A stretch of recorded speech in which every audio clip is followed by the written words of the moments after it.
Well, yeah. Just barely. Afternoon. Yeah. 30 minutes. Just I a thought it little was bit. noon. All Yeah. It's afternoon somewhere. I mean, here, but.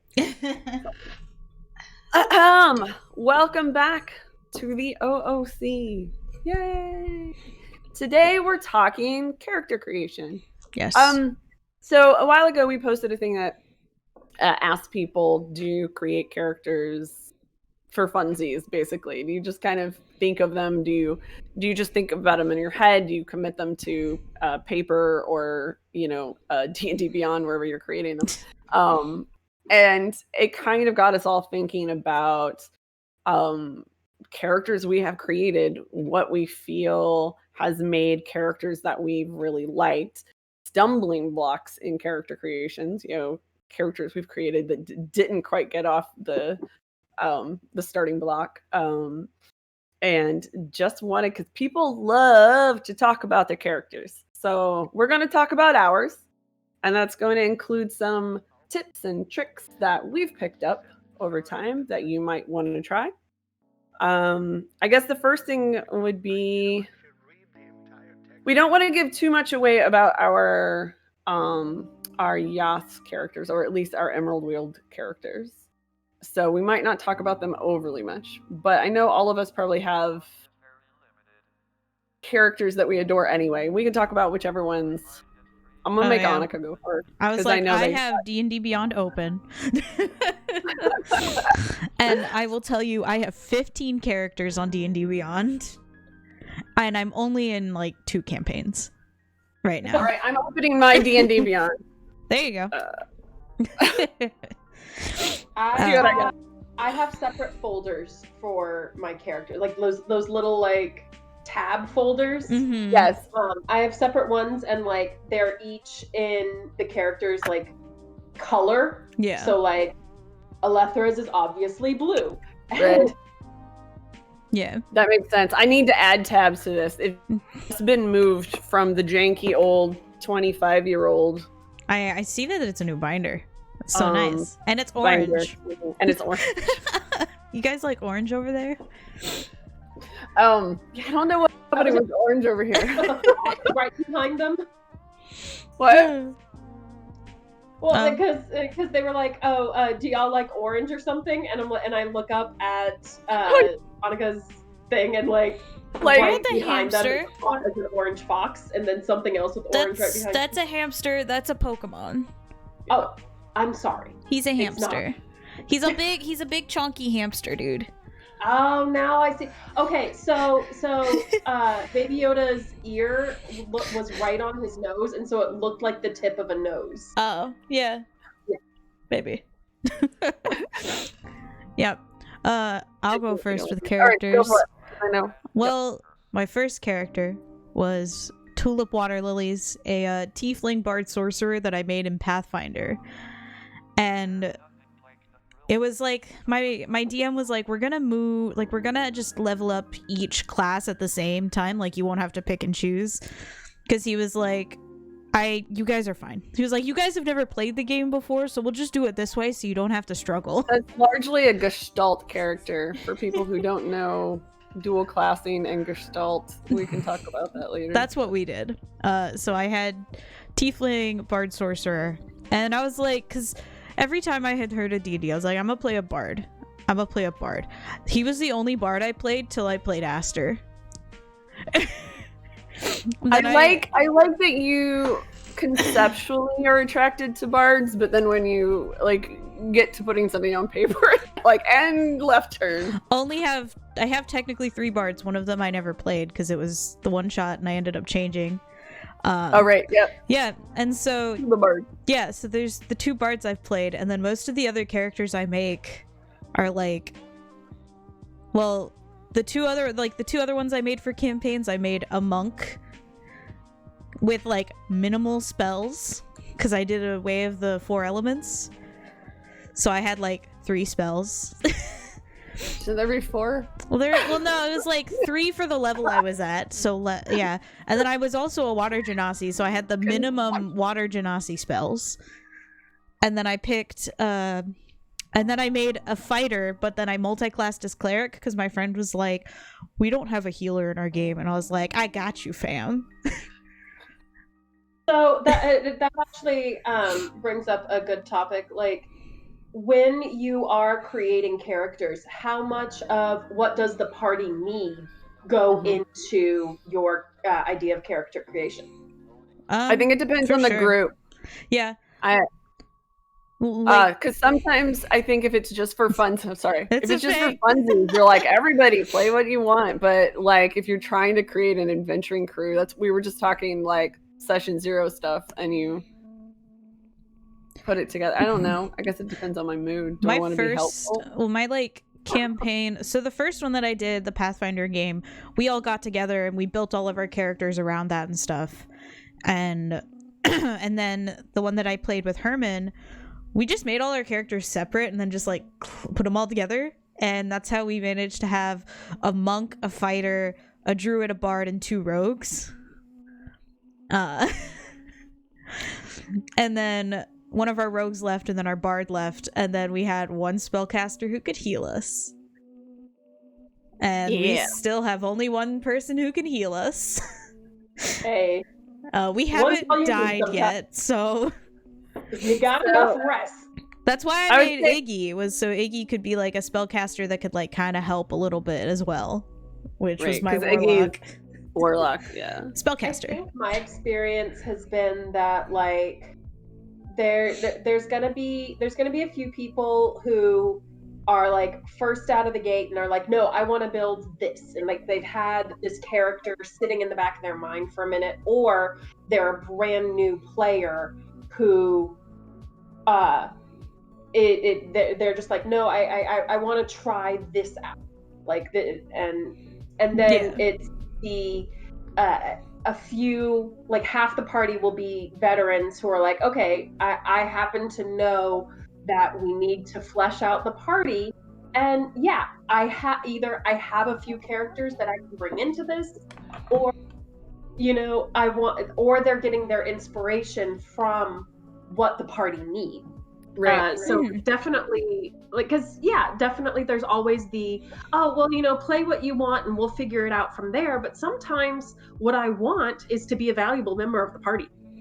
Yeah, for sure. And honestly, I'm gonna say that unless you're doing like a one-off or you're doing something that's just like for blowing off steam, I think that's the way you should be approaching it. Is getting attached to a character is great, but you're not going to get as much out of that character if that character isn't meshed with the campaign setting and the adventuring party that they're with. So you want that balance. So my favorite character, not Finland, right? My favorite character is Anastasia, aka Z, from Cyberpunk 2020. Back when 2020 was a mythical future year. It still is. Last year didn't happen. Last year was a fever dream. Right. I have sucked 1 year of your life away. So that was in that one we built a team very specifically. So everybody, we were like, these are the roles that need to be filled. Who wants to do what? So she is the net runner of the group. And even though it was like, you didn't necessarily get your first pick, that whole thing, like where everybody's like, here are 6 options, put your top 3 in order kind of thing, right? That's sort of how he ended up. She ended up being a character that I really loved. Ended up porting her into a Cyberpunk LPC that I played. And Z was what everybody knew me as when I moved to Austin. Like hardly anybody knew my real for that. That's what my parents called you forever too. Yeah, so, it really was. And so the whole idea of having a character that you're coming up with on the spot and you feeling like, I don't want to do that because I won't feel invested. your investiture in a character can 100% come from the gameplay. So you can become invested in a quick roll character. So don't let that deter you. You know, if you see that your party needs a cleric and it wasn't your first choice or your second choice, go on, give it a try. You might surprise. That's how I ended up falling in love with Alethra almost. Like I created Alethra as a one-off. Like I purposely made her OP just so I could have like a whole ton of fun with her and then like leave her there. Right. But then I fell in love with her and came up with an entire backstory. Oops. We were talking about this before in our green room, right? About creating characters for long run campaign versus creating characters for one-offs. There are a lot of great character concepts out there that are just not playable at all. And then there are some great character concepts out there that are not playable for long-term campaigns. And some of those are going to be good in one-offs, especially where the tone is probably a bit more lighthearted because you don't get quite as in-depth. I'm actually gonna pick Cadence. So my son created a great character for one-off that I love. And again, as much as I love this character, I feel like it would be very difficult to play long-term campaign. I think it would be like kind of like Alethra, where you would like keep bringing him back for things. But hold on, I always forget what his full name is because everybody calls him Trixie. It was Trixie. Keoveth Brev. I don't even know what this name is. Oh, Brave Dream Ogoliago. Yeah, Everybody just says Trixie. But Trixie is a Goliath barbarian who 100% believes that he is a spellcaster. Absolutely believes that he is a spellcaster, right? So It's this amazing.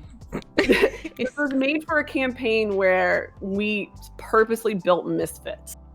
Instead of trying to like min-max or munchkin or like tweak everything to, you know, where you've picked the right class to go with, you know, the right race to go with the right class and everything so it just synergizes, we were like, don't do that. Do the opposite of that.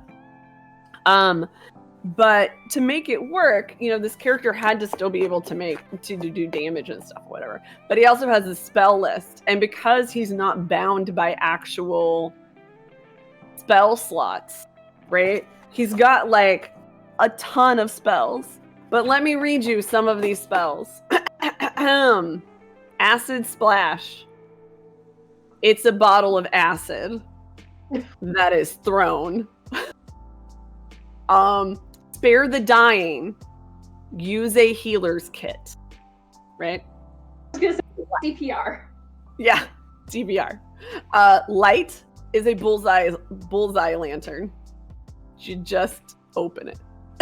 Right? Shillelagh is a shillelagh. Magic missile, 4 darts tied together with twine. Like, this is the whole knock. Right? And what was great is that he even had inflict wounds is the best, because inflict wounds was the actual attack, right? Was attacking with a weapon, which is a wizard staff with 0 magical property, right?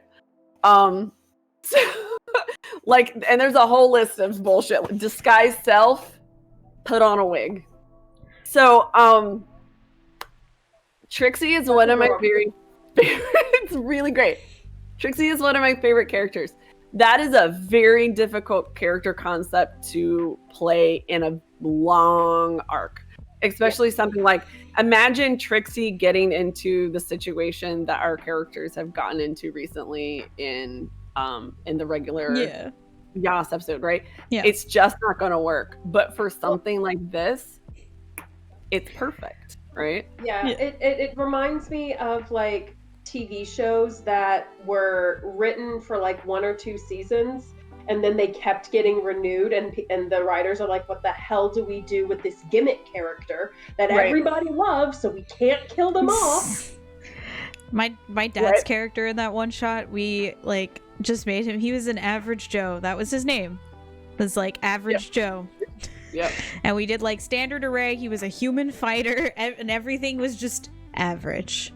Everything was average. All stats were 10 or something like that. We did like the most basic standard array that you could pick, and that was it. Like, that was all we did. He was just average.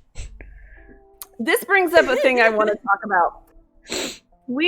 I know I brought up Cyberpunk 2020, which is, I get, like, in whether sci-fi or properly fantasy, all of these games are stepping outside of our own realities, ergo our fantasy, right? Yes, I said ergo. I think I have to say hegemony and cytosource at some point. No, that's only for panels. So people have a tendency to not want to play humans because we already inhabit a human skin. And it doesn't feel fantastical. It doesn't feel like you're taking a big step outside of yourself.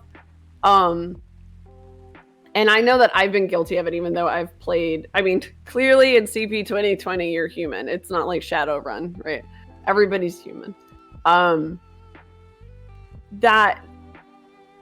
there is a tendency to not look at humans as like a viable choice when creating a D&D character, just because it doesn't seem exotic and exciting. And I know it's a trap I think we all fall into. But I think it's really challenging. Caden I'm just going to keep bringing up Caden. Caden is very good at coming up with characters.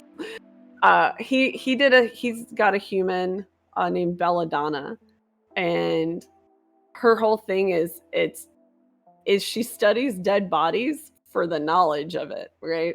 Like, this is the thing. And the character concept is very, very interesting. And it honestly wouldn't matter what race this character was. But to put that character concept in a human, I thought was kind of really nice, because the way that D&D does humans is weird. I don't know, because y'all probably all skip the pages, right? Humans are the only race where you get to increase all of your stats by 1. You get an extra language, or you can increase like 3 slots by 1, but take an extra proficiency. Like, there's actually a lot of flexibility to human characters. Yeah. And I want to challenge myself. Huh? I've seen some of it, especially because one of the games that I want, I want Sydney to run, because I don't want to run it, is the Percy Jackson game. Well, because I'm not as well versed in Percy Jackson, and even with that, I didn't pick a human because there's satyrs in that game. Half-blood, right? Yeah. Okay. Yeah. And so there's humans in it, and then I was like, but I don't want to play a human because I didn't want to play like one of the half-bloods. So I picked satyrs because they're in the world too, and they protect the half-blood kids. And I was like, I'm gonna play like an older camp counselor character, and I made a satyr for it. So I'm excited about that eventually. But see, there's that whole thing where like you feel like there's something weird about playing human. Even if they're fucking half-bloods. Right? I don't want to do it. Even if half their parents are just God. Like, how broken can I make this character? Like, that's generally, like, how weird can I do this? My very first character was a freaking dragonborn rogue. And do you know why she chose to be a rogue? She really should have been a ranger. It's because she was a 17-year-old girl who thought it would be cool to be a rogue. Like, that's how she ended up becoming a rogue. And she was pretty good at it, but like, her sneak is shit. I think this brings us to another topic, is something that makes interesting characters. Not going the obvious route. It is very nice. I'm not saying you can't have a great character that, you know, has that obvious energy. The game D&D is built around certain races and certain classes working really well together, right? And this plays into the idea of min-maxing a character, like trying to get as much as you can out of all of your proficiencies and your bonuses to make a stellar character of this type, right? And you can make a great character that way. Is it an interesting character? Maybe. But if you pick something, so like I play, Finland is an elf fighter, and it's not like elf fighters are unheard of, but they're not, usually if you're going to be a fighter, you tend to pick something like Goliath or dwarf or half-orc. You don't, especially when that fighter is a heavy weapons fighter, is a frontline heavy weapons fighter, is to pick something that's weirdly jarring, like Tiefling rogue, who is like properly a thief. Like, how are you getting in and out of windows with that tail, my friend? Like, make it kind of awkward. Because here's the thing, what makes us all interesting humans and why we love talking to each other and spending time with each other is like we're interesting and awkward, right? It's those little quirks that make us individually interesting. And characters can benefit from that sort of thinking. What is it about this character that is odd, is kind of quirky, that makes them interesting, makes them stand out a bit from the crowd? Do they paint flowers on their tusks? Right? Exactly. Like, not only like half-orc fighter, yes, but what if pretty dresses and decorative tusks? Like these little twists help you, even if it's something little like that, like just one little twist, I think really adds that extra dimension to a character. Caden talks about, we were talking about characters before we got on here, and he mentioned that Orisk, who's his first character, is a dwarf heavy weapons fighter. There it is. And he's like, he's not attached to it yet. He's a powerful character. Yeah, he could do a lot of damage, like whatever, but was that interesting to play? No. And so then now he's into things like Trixie. My water genasi monk eventually, as we kept like playing the story, I was like, I want something tragic to have happened, and so I made in their backstory that because they were a pirate and then they pirate turned monk is what I made. And the whole reason that she's afraid of water. Like, if water gets like above, like right up to here on her, it freaks her out. For water genasi. And it's because the ship that she captained, they marooned her, and instead of leaving her on an island, they just threw her overboard and like tied chains to her feet, and she just sunk down, and she was there for like 10 years underwater, because genasi can live underwater. Right. Yeah, and so they were just like, what are we gonna do? So they just left her there underwater, and so now she hates water. I mean, and that makes sense. And this is a great segue to the age-old character creation trope, the tragic backstory. Yeah. Honestly, Finland has a tragic backstory, so it's not like I'm telling you don't do the thing. I want to tell you why we love to do the thing, though. For those who watched the last OOC, you will recall that Sarah and I made mention of the hero's journey. Right. Part of the essence of particularly Western storytelling is this idea that a hero is somehow innately broken and will somehow fix themselves while fixing the world around them. Luke Skywalker, right? To bring it back to, as we did last time, talking about it in Star Wars terms. It is very, like the first 10 D&D games, even other like the CP 2020 games and other things that we did, White Wolf and whatever, I would say almost every character had a tragic backstory, right? My new one has a tragic backstory too, so because it's fun to do too. I mean, I know where is Amelie on my screen? No, above you. That's me. That's me. That's Amelie. Okay, I just point generally up here. Jack has no tragic backstory that we're aware of. It's pretty happy, loving parent, loving tribe, like a lot of support in life choices and everything, and is still a great character. What I'm saying is tragic backstories are a part of our storytelling culturally. You don't have to feel married to it.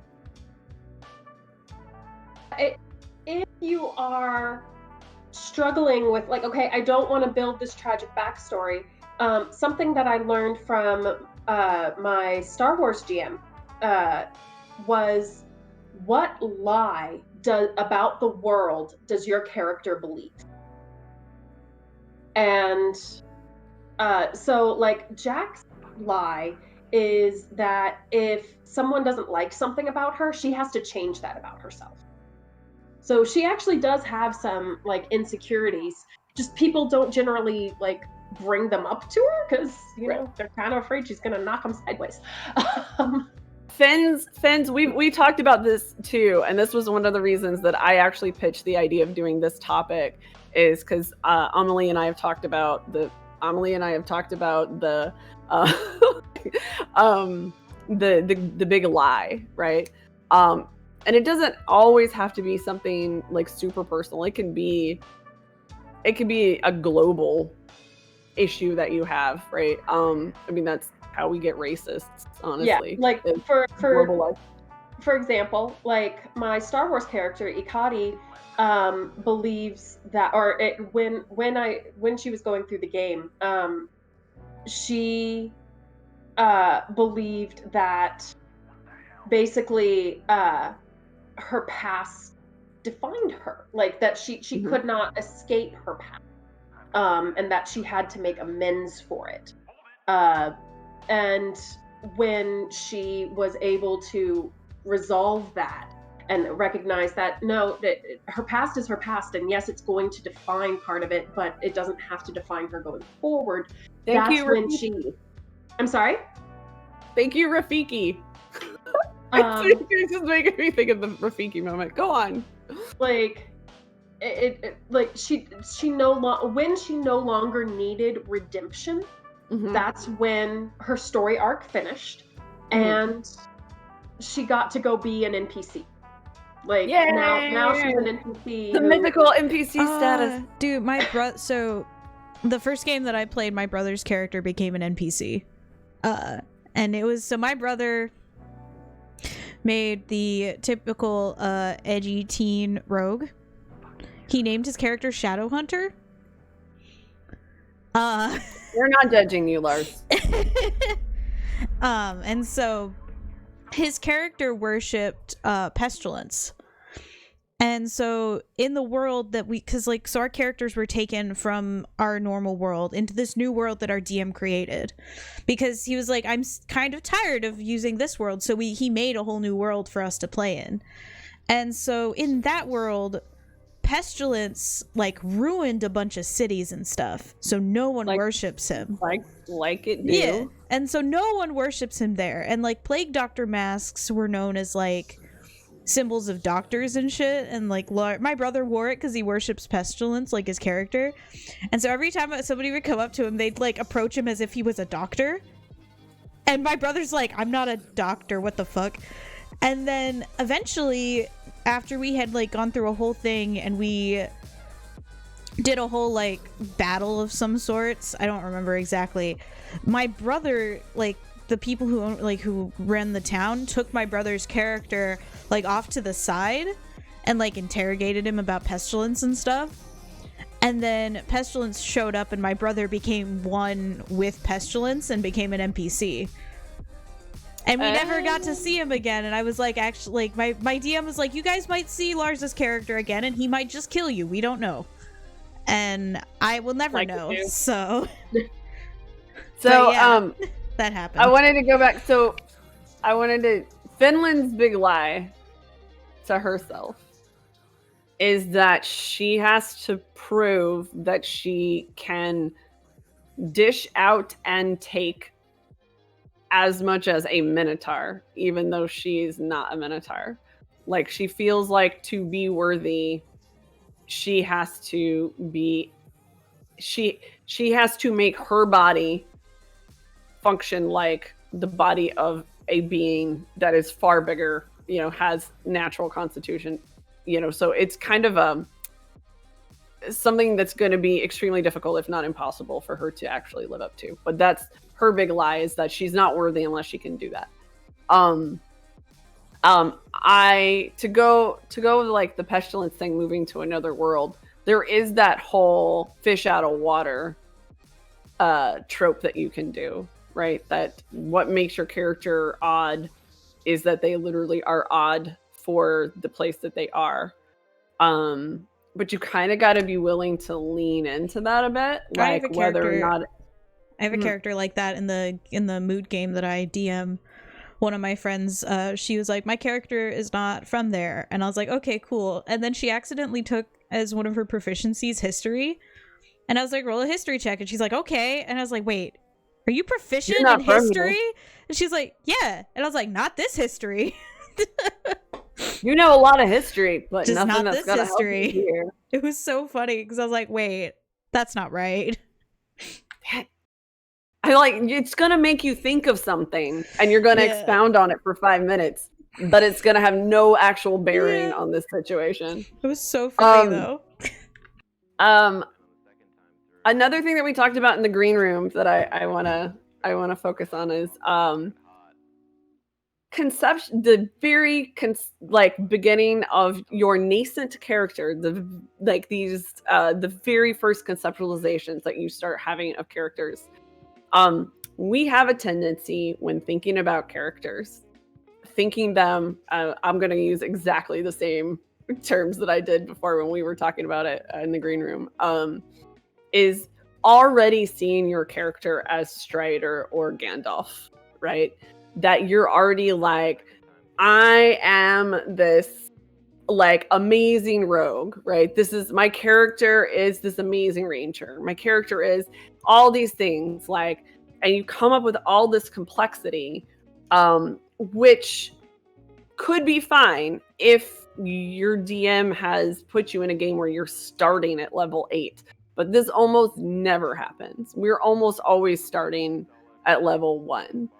And so to think of a character in terms of level 1-ness, I think is one of the big hurdles that people have in developing a character. Because we want to hurry up and get to the part where we're cool, right? So I want to talk about Viridian, I guess, a little bit because of that. You want to talk about what? Viridian. So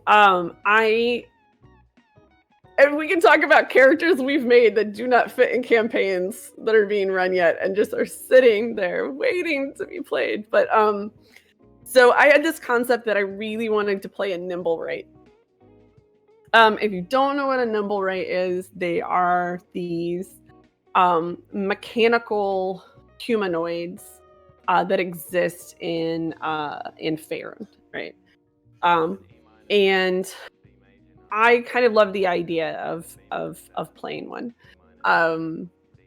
And I decided that in order to, because they can be very, people tend to play them as pretty powerful, like rogues, like a lot of like piratey stuff you'll see. But I was like, what if one was like almost like a like not a toddler, but very young, very naive, just starting out, which is really what all these first level characters are, right? Is that Viridian was created by a priest of Gond illegally, and worked for the priest for like a year or so, and then they were caught, and the priest was ordered to destroy Viridian, but could not destroy it, and so sort of dumped it out in the sticks. And so you have this character that is good at noticing things, keeping notes, like basically being helpful in a lab, who is now without their maker and their mentor out in the world kind of on their own. I'm not conceptualizing this character in all the power that it could have, right? Even though I have ideas of where I'm going to take it, like what direction I'm going, but that's not where I am. Annika wanted me to mention Nana, who's from one of our one-offs, is from the Slayers one-off. Which is available on YouTube. It is one of our free one-shots. Yes, it's one of our few free one-shots, so you can watch it. And while most of the characters that I tend to play, I start young, like 17, 18, maybe 22, like in the beginning of their journey, right? Luke Skywalker. I like Star Wars. Okay, so Nana is different. Nana is literally a Nana. Nana has had children and now has grown grandchildren. And Nana was a teacher, had a job of being a teacher, is retired, but then becomes basically a monster hunter, becomes like the grandma version of Buffy, but like Buffy first learning, right? And that's another thing that you could do if you conceptualize this character as being older. Think about why this older character might not have a lot of skills in what they're doing. What were they doing before? Were they a potato farmer? Like, are they real good at digging holes in the ground, but not real great at swinging a sword? Like, throw in these layers of why a character might be brand new, what their hopes and dreams and fears are, what skills they've left the farm with, right? Like I said, we're not all Gandalf and Strider. We're all Meriadoc. Well, and like, one thing that was something that I ran into when I was creating Ikati, who is my Star Wars character, because this was the second character that I ever created, really, and I had already created this young rogue. And so I wanted to go in the opposite direction. I wanted to create this middle-aged, like, kind of gets what she's doing, but I needed a good reason to not know what I was doing as a player in this system, because, again, I wasn't familiar with the system. So I like to build in faults for my character so that, like, if I as a player mess, it can be worked into the character, which is another tip that I tend to suggest. That is a great tip. If you are unfamiliar with a system and you don't have the capacity to read through the entire effing rule book, who does? Sarah. She reads them all. Fair.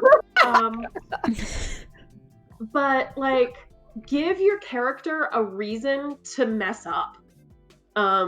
So Ikati, yeah, she was middle-aged, but I gave her memory loss. Like, she was starting fresh from a couple of years ago, basically, after a ship crash. And it turns out, she came from the Jedi Temple. Like, based on like what I ended up putting into her. Another tip that I have is let your character teach you who they are. Mm-hmm. Because like, you can have a concept for a character. So again, I'm going to go back to Ikati. I wanted a force sensitive character, and I ended up, I can't remember what the race is called. It's the green ones with the tattoos. Do either of y'all? The tattoos. Yeah. I think it begins with an M, but I can't remember right now. Green. But anyway, so to me. again, I chose it for the cool factor. I really liked that the imagery of the Maori chin tattoo. Like that was really cool to me. And so I was like, okay, force sensitive is this race. She has memory loss, and we're set in this specific timeline. Okay, well, what does that then mean? That means that she was force sensitive as a child, and this race really appreciates the Jedi, and so like the moment that that they notice you're force sensitive, you're shipped off to the temple. So that means she had to be in the temple. And so if she was in the temple, that means it was this time in the temple. And oh crap, I gotta watch all of Clone Wars now. Research time. And okay, well then how did she, survive Order 66? Because all of these are questions that came up just from the concept of my character. If I want this, how does this happen? And your DM can be a great resource on that as well. Yeah, if you have a good DM, you're gonna be able to bounce ideas off of her. That actually happened with my thing. So I run, as I've said, a moot campaign, which is Mythic Odysseys of Theros.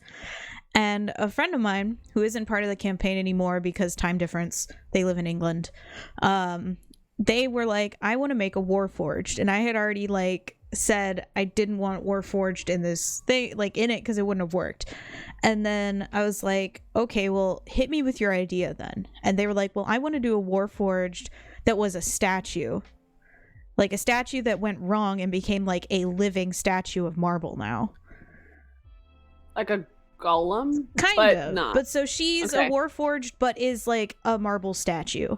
And she was part of an experiment that they did in one of the polises that was just trying to see if they could do it. And then when it happened, she came to life, and she was I think it was one of the students at the school just fell in love with the statue. Ah, yes, Luminara. There we go. Mary Allen. That was it. And I wasn't Mary Allen on the team, which was kind of cool. We found the two sarcastic, sassy Mary Allens in the entire galaxy, and we put them on a ship together. It was great. There you go. But yeah, it was just fun, because they were like, I want to be a Warforged. And I was like, I don't know how that'll work with Mythic Odysseys of Theros. So that she was like, but I got a plan. And then we made Effigy, a Warforged statue. And then she was also an artificer. So she had she basically, before she came to life, part of her was already alive. So she watched all of the scholars and stuff working. And that's how she got most of her knowledge, because they all started at level 1. They're all level 2 now. So the big jump from 1 to 2. Yeah, they get stuff finally.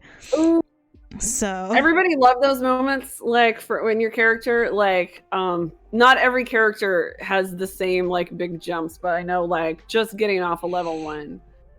4 is a big one. 5 can be a big one depending on your 8 was a great one. Yeah, I always look forward to these big milestones. Yeah, it was fun. Where something is going to emerge in my character, because you get to choose paths, and choosing paths, I think that there's a balancing act, right? Where, like I said, before, where I already have kind of an idea where I want the character to go. But there becomes a moment when you're choosing your new proficiencies or your new feats or whatever. Yeah. That you might change your mind based on what has happened story-wise in your campaign. Yeah. That's with my character I haven't played yet, the Tiefling Rogue, was that I didn't want to go with stereotypical rogue. And so literally She doesn't do it. Like, she doesn't do any of your typical, like, I didn't put proficiency in stealth, didn't put proficiency in deception. Like, I didn't do any of that stuff. Like, yeah, she likes to steal stuff, but it's not like she doesn't have like that need to do it. Like, heck, I made pathological thief. I made her like expertise is in acrobatics. My acrobatics is +10. Dang. So yeah, I can do acrobatics all the time when we start playing, when I get this character. So like, teaser for what's coming up in Yas. These two lovely people are taking a break. Yes. Go off and being cast members for another cast. Right.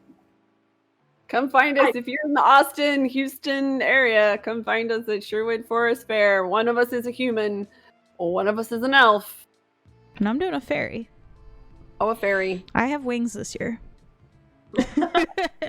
I'm playing the game of how many Plantagenet boys can I be married to? Because I used to play John's wife, and now I'm playing Henry the Young King's wife. There you go. Well, anyway. So we're instead of trying to have Jack figure out how to fight without her best friend, and we are going instead to do a different campaign in Star Trek. Yes. And so I'm actually, this is the first time that I've built a character where I like did everything on a scrap piece of paper first, and then like went in and then did the building of the character. Like, oftentimes what I'll do is I'll use the book and I'll have like a vague idea of what I want to accomplish. But this time I had a very specific idea of what I wanted to accomplish, and like the inner conflicts that I wanted this character to have. And so I had to like write it all out and then figure out how to make this system apply to it well.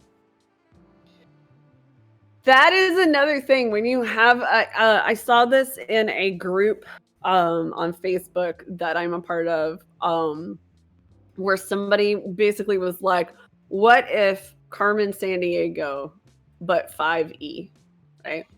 Where you have a character idea and you're like, now, instead of building the character out of the pieces that this this game gives me, whatever the game is, building it out of those mechanics that you're like, I have an idea. Now I've got to get all of this stuff to sort of stick to it in a way where my idea is supported by the mechanics of the game. That, I think, is a very tricky thing to do. And I, for one, am going to be glued to watching these episodes because I'm excited. Well, like doing these OOCs, I was just like, I haven't ever played a male character. And so I wanted to play a male character, but like I needed to get make it so that I could, justifiably play him. So he has to be trans somehow. Well, Trill lends itself to the trans story. And so, okay, cool. Trill, but then I have to build more than two backstories. And so I decided to make it easier. I should have realized that, of course, there's going to be mechanics for the Trill multiple lives in the book. But, I was just like, no, I really like this character. I'm going to go whole hog. And so I just determined that even the symbiont is young. And so I was able to create not only a backstory, and so this young symbiont only has one previous host. And so figuring out, okay, what not only my character's backstory, but the symbiont's backstory. And that's been just a lot of fun to apply not only the game mechanics, but Star Trek canon to it as well. That is I think really that's great though, because you have, so I think you have it, like, even when you meet a lot of Trill, like in the stories, they tend to be several lives in, and it's sort of like, how come every elf we meet is 4,000 years old? Like, why are none of them 14? Why are none of them 27? Like, that's why Lars and I made tiny tieflings. Right? We Right? made literal So Lars children. and Annika played these tiefling, They were literally 12. Terror tweens of tieflings. Right? We came up with the idea one night at dinner, because sometimes, like, when we eat dinner, Lars and I will sit on the same side of the table to be able to watch, like, TV and stuff. And my brother and I were sitting there, and we were just, like, doing a lot of dumb shit. And my mom's like, what are you, 12? And my brother and I were like, we're making our characters 12.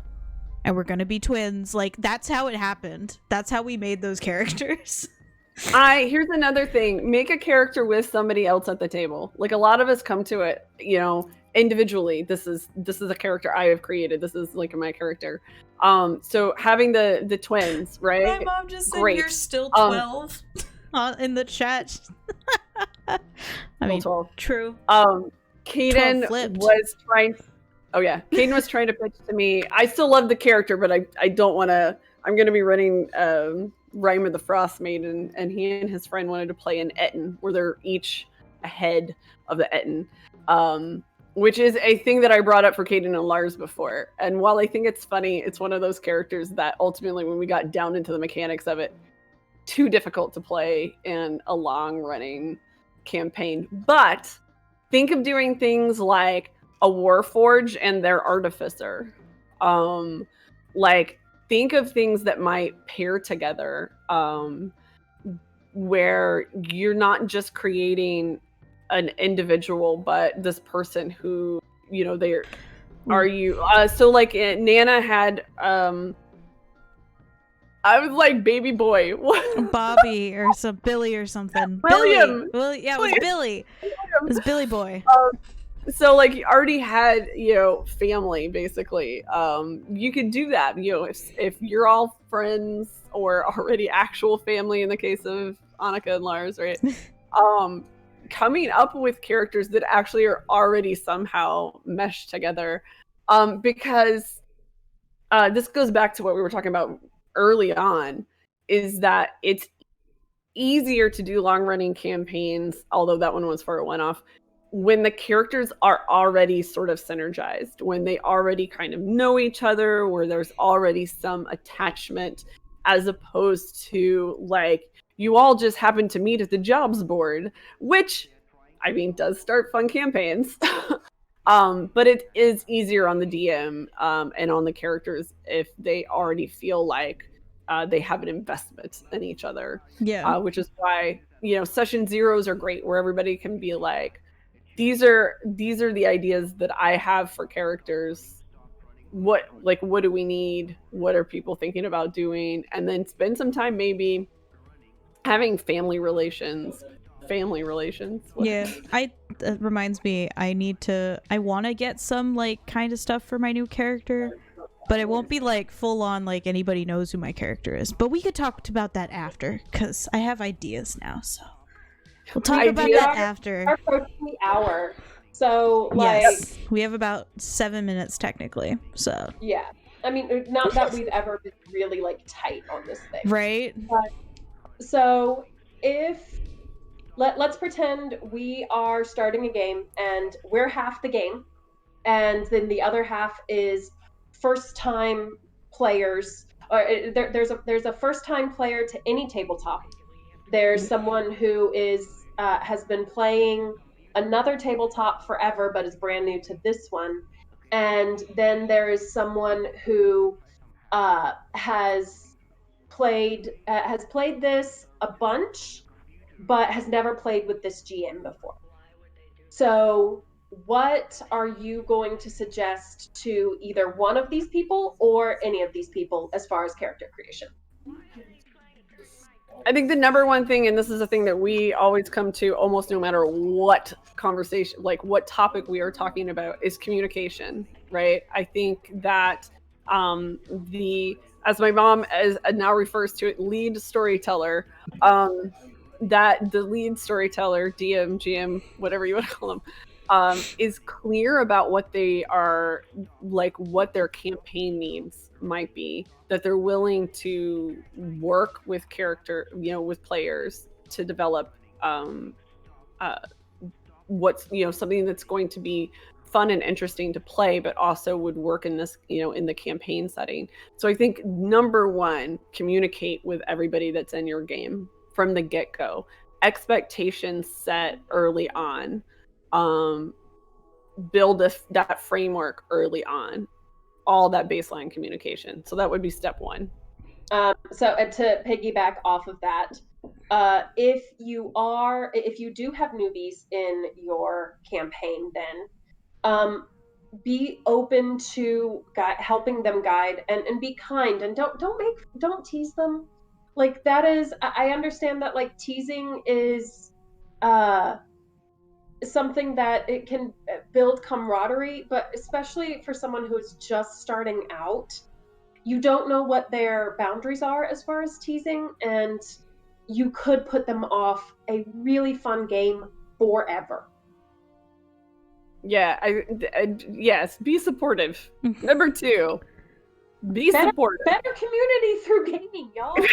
So especially if they're brand new, or they're new to the this particular game, like they're coming from White Wolf into D&D or something, allowing some flexibility in that character creation while they're getting a feel for stuff is great. And this is a thing that Sarah mentioned during this show, so you'll in the future see this, I think.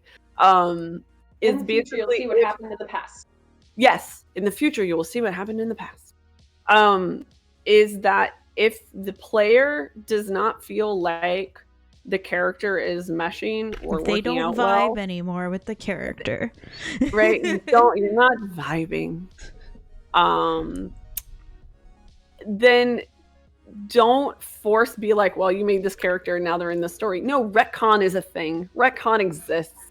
Like let people swap out or change stuff. Be like, I thought I wanted to be a Hexblade warlock, but now I realize like that's too much for me. Like, I would like to switch and just be a wizard. Like, good. Help them rework that character into something that's more playable, more enjoyable for them, or let them be like, I just want to come up with a different concept. And then it'd be like, hey, either you could be like, character A leaves to go off and do a thing, right?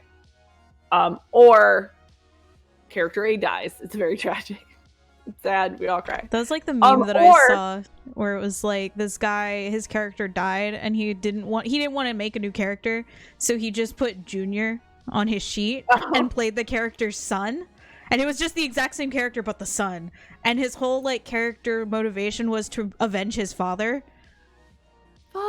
It was so fun. Like, that was all the kid. It was like a kid who was playing the character, and he was so upset that his character died. He just put Junior and just kept playing it. Love it. There you go. Or the other option is the ultra retcon, which is the new character is the old character. It always has been. Just when you think back on these memories of the campaign, just put this new character in where the old character was. It's called role playing. Give it a try. It's a game. These are games. They're supposed to be fun. It's games. Yeah, they are supposed to be fun. Even when they're extremely sad and tragic and we're all reaching for the tissues, no spoilers. It's gonna be intense. So I think communication, flexibility, patience, those are all really big. Especially, I really don't want to see people come to the table with all these bright, wonderful ideas and then be we talked a bit about game prescriptiveness, right, last time, where we talked about how prescriptive D&D was in its original form and how it's losing some of that prescriptiveness as it as it mutates, is allowing some of that creativity to flourish and find out how it works with the game mechanics. I think a big challenge, and one that I see a lot, especially from women DMs, is the tendency for particularly male players to munchkin or min-max and undermine a game. So on the Facebook group that I'm with, this is a problem that comes up a lot with female DMs, is they don't know how to handle that. Is that when somebody comes in and they're trying to be, you know, the main show, the Caden's over here like making cracking me up. Dude, I believe it. Believe it, Caden. That's really difficult. And I think that's a tendency, you know, we talk about Orisk, you know, Caden's first character, which was all pumped to the max, dwarf fighter, right? That I think being a patient DM, but also having firm boundaries and having that line of communication open that, you know, I'll allow it, but I'm not going to let you showboat, right? Yeah. That's what I did with Lars's Also, character. like, no showboating? With Lars's Minotaur. Because Lars rolled crazy stats for his Minotaur Barbarian.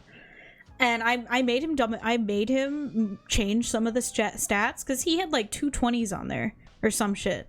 And I was like, no, we're moving these down. You are going to have an 18 and like 2 16s. You are not going to have like a bunch of high stats. And so we moved it all down. I was like, yeah.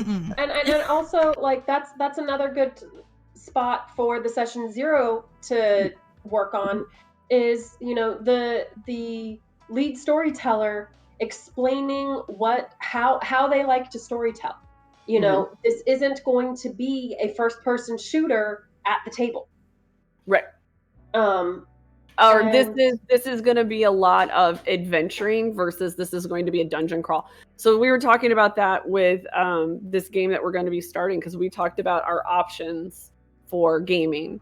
And one of them, we talked about doing Dungeon of the Mad Mage. And we talked about doing, I still want to say it's Princes of the Apocalypse now. My old gamer brain is like Temple of Elemental Evil. Princes of the Apocalypse, and the other one was Dragon Heist. And these are like 3, like, Dungeon of the Mad Mage is just flat out a dungeon crawl. Like flat out old school dungeon crawl. Your character does not need to be particularly backstory heavy in that one, right? All the way to like Dragon Heist, where there's a lot of political intrigue and like the people that you associate with and the choices you make heavily influence the way the game goes, right?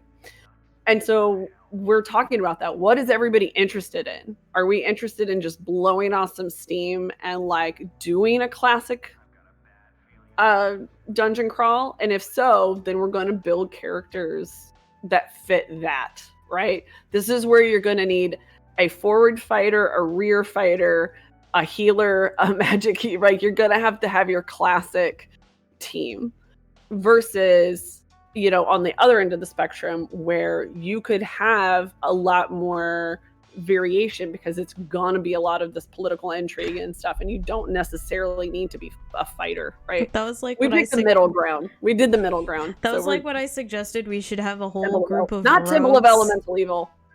When I said Princes of the Apocalypse. When I said we should get like a whole group of rogues and name ourselves the Alphabet Mafia and be like Agent A and like Agent F and shit, like that was an idea I had for our group. I was like, I want right? It's like the Band of Bards, but like rogues, and we're all like a secret mafia. I wanted it. It would have been so fun. It would have been fun. But that's the thing. And so talk about the game context. I want it. Yeah. Talk about the game context. Talk about like ideas, and then come to it as a group with an understanding of expectations and working together. And hands down, that's That's honestly, I think, our number one suggestion for just about anything we talk about. Yeah. We should just put Communication. And creativity. Yeah. Yep. So thank you everybody for listening or watching the OOC today. By the time this goes out, which will be this coming Sunday, nothing else will be released. Our new episode of Yas is going up the Wednesday after, and then we'll be doing OOC again on Thursday. No, you don't want. You gotta watch that episode. It's gonna be great. It is so good. So yeah, it is now. Everybody used to have their favorites. Now everybody is like episode 12. It's okay. I don't like episode 11, so episode 12 makes up for me not liking episode 11. So that's fair.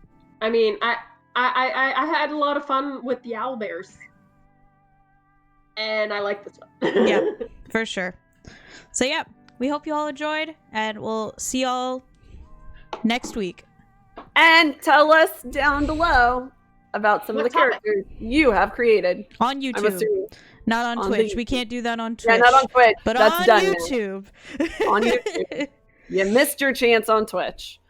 So, tell us on. Goodbye, everybody. Bye.